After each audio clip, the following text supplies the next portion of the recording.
మనతో పాటు ఉన్నారు ఆర్కేపురం కార్పొరేటర్ రాధా ధీరజ్ రెడ్డి గారు.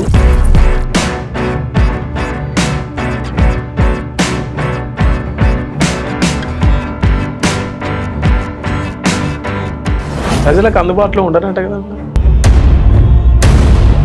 పేరుకే కార్పొరేటర్ కానీ ఎప్పుడు ప్రజల వైపు ఉండదు.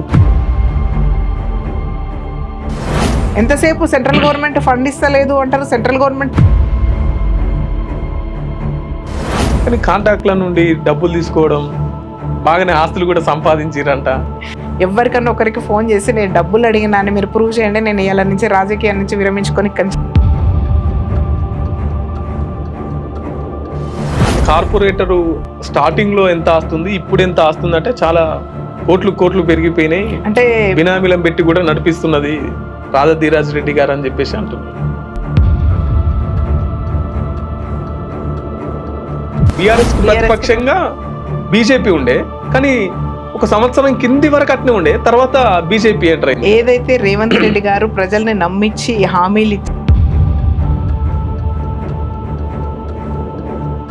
వాళ్ళేమో నమ్మి గెలిపించారు, మీరేమో రెచ్చగొట్టి గెలిచారు.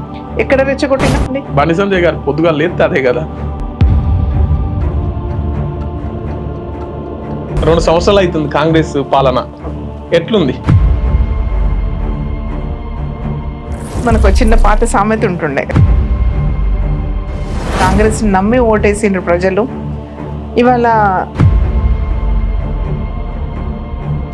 మీరు ఇంత ముందుకు 2 సార్లు కార్పొరేటర్ చేసారు కదా, బీఆర్ఎస్ సర్కార్ చూసారు, ఇప్పుడు 2 సంవత్సరాలు కాంగ్రెస్ సర్కార్ చూస్తారు. కొద్దిగా ఏది బెటర్ అంటారు?